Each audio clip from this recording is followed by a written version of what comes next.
Hello, and welcome to this short session, 10 to 15 minutes on creativity for professionals. This is a workshop that I do for CPAs and CMAs on how they can use creative problem solving on their jobs. Okay, so what are some words for creativity? Maybe it's something novel or original. The other thing is, good creative ideas are also useful. Some people use the words divergent thinking, out of the box ideas, and it also takes some risk to be creative and utilize creative ideas. Now, what creativity is not? Creativity is not solely dance or art or music. A lot of times when people hear the word creative, they think of creative expression. But we can be creative in our work. And why do we care about that? Why is this important? Well, the World Economic Forum listed the top skills in 2015 and in 2020.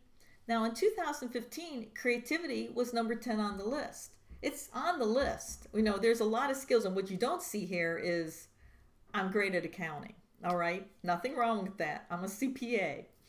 But you'll see that in 2020, this creativity moved higher on the list. In fact, the top three are complex problem solving, critical thinking, and creativity. All of these items are important. And then you see this new thing slip in called cognitive flexibility.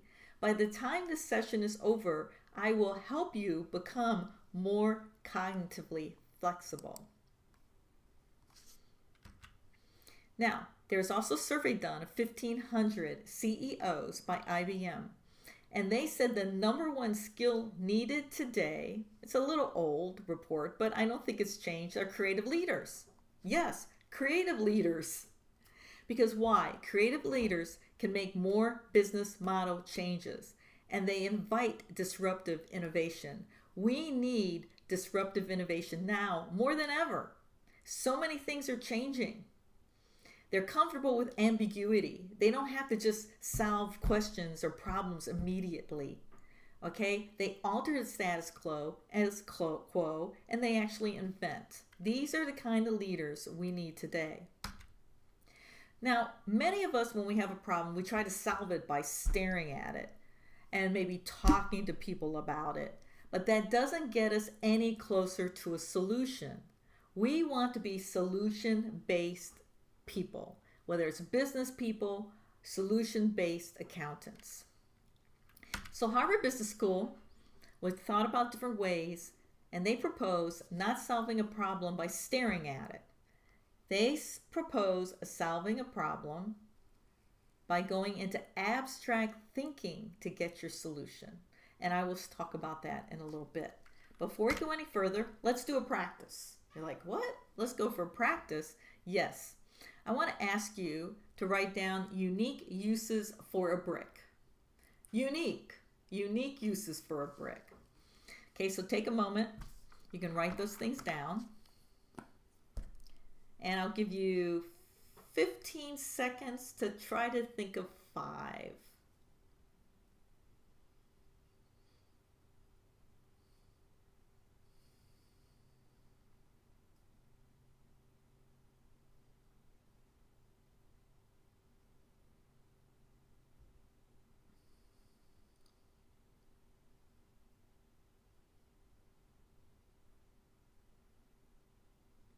So that's about 15 seconds. Did you get 5? Maybe you got more. Or maybe you got 1 or 2. Because when you start cold, it's kind of difficult to come up with these unique solutions. But for fun, let's look at these solutions. Of course, we use bricks to build. That's not unique. And bricks can be used to break windows. But here's a unique use of a brick to build a couch. Wow, that's really interesting. Bookcase, breaking window again. How about hitting my head against the bricks? Smashing something. And here's a real unique use of a brick to make sandals. Anyways, this is just for fun, but I want to show you that this is how we exercise our creativity. Now, usually when you brainstorm, you initially just think of the familiar things. It takes a little bit to get to what we call the area of discovery, where you actually get new ideas. So two things that are very important when you are creative, it's to learn to suspend judgment. Don't put any restraints on your thinking and go for quantity. So I have a question for you. How many photos does a National Geographic photographer take to get the 30 that go into a feature article? I don't know if you've ever seen National Geographic, but it's a beautiful magazine. And a friend of mine knew a photographer and asked her this question. Well, if you guessed 14,000, you would be correct. Okay, you're like 14,000 pictures to get 30. Yes, that is how many that photographer takes to get to the beautiful 30 photos in the magazine. So let's go to a creative problem-solving approach. Again, Harvard Business School proposed it as such. You have a problem. Now, to get to your solution, you're going to go in abstract thinking. And to get to that abstract thinking, you need to reframe that problem into a question. Once you have that, you can come up with ideas through brainstorming, develop those ideas, and come up with a plan. All right, let's work on this. What I want you to do is write down 5 things that bug you. It could be something that bothers you, something you wish that was different, or you wish you could improve. It can come from any area of your life. Now, I don't know if you'll get to 5, even if you get one good thing, but I would like you to shoot for at least 3 things. I'm going to give you like 20 seconds to write down these 3 to 5 things you wish you could change. They're things that bug you.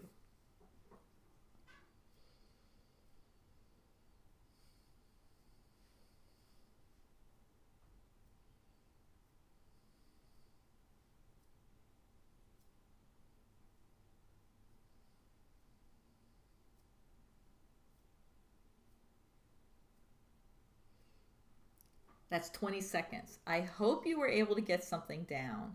If you couldn't get it down, then I would suggest you stop the video and find one thing on that list. Now, I want you to narrow your list and get to one thing you actually want some solutions for at the end of this little workshop. Now, the next thing we're going to learn is how to take that problem and make it into a question. These are statement starters. You never change these. Changing these is a no-no. You use these words to take your problem and change it into a question. How to, how might, in what ways might, what might be all the ways. Do not use the word can. How can we do this? No, no, no. How might we, etc. Now I'm going to give you an example. I never have enough time. So I'm going to reframe this into some questions. How might I find more time to do the things I want to do? Keyword, how might. How might I deal with this feeling of not having enough time? The next one I like better. How might I create a work situation where I feel both energized and focused? So this has a kind of positive spin on the end, which makes me more excited about this particular question. So now take what you have. You're going to do a rewrite. Take your problem and write it into a solvable question. I gave you 2 of the statement starters here, okay? I'll give you another 10 seconds to 15 seconds to do that.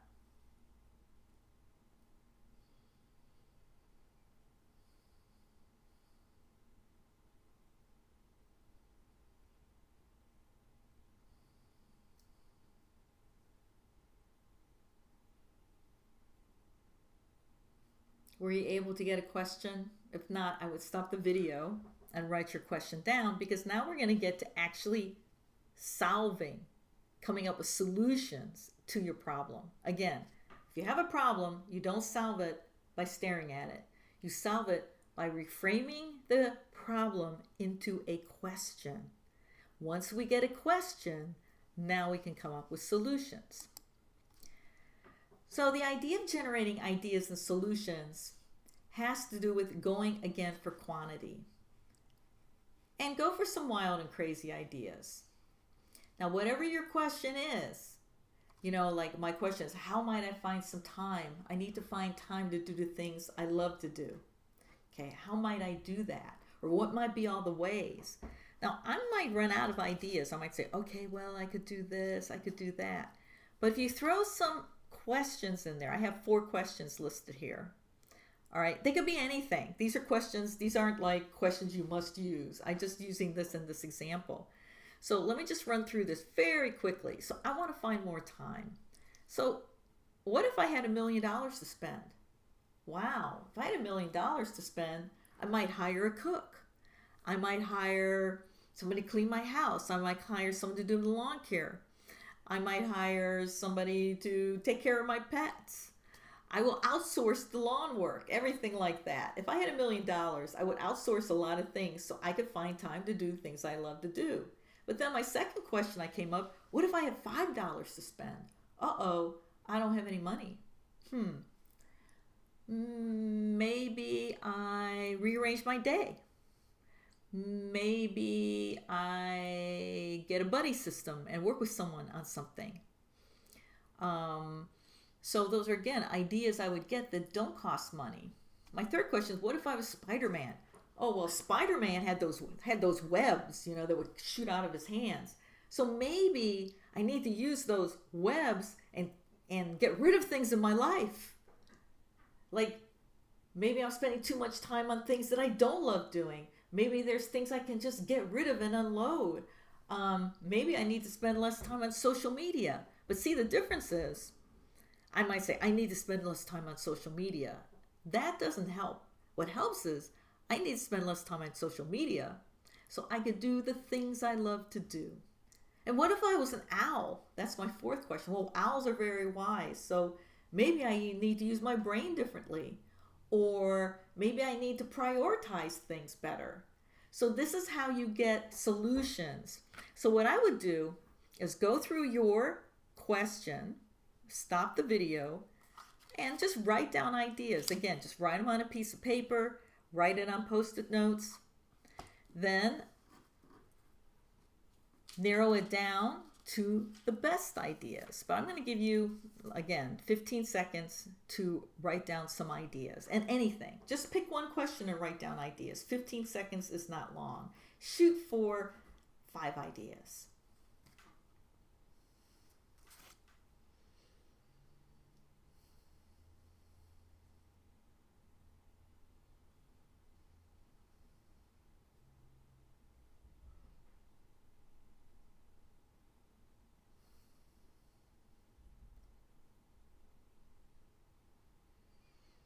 That was actually 20 seconds. And again, if you need more time, you could take some more time and write them down. So then, out of your ideas, select the best ideas. Actually, I had a bunch. I wrote some down from my little illustration. And I have one thing to do is outsource things. Another thing is to limit time when it comes to what we do, talk about executive function. I have something about, I think I need to prioritize things and rearrange my schedule. And so this again, I had more ideas and I tossed them. I said, these are the 4 things I'm going to work on. So what I want you to do is pick out ideas that work for you. What do you plan to do today? And what do you plan to do in 30 days? Try it, see if it works, and make modifications. And now all of a sudden, in just a short 10 minutes, we addressed one of your challenges, turned it into a question, and came up with some ideas using something called forced connections. So thank you for coming. We look forward to seeing you in the lab.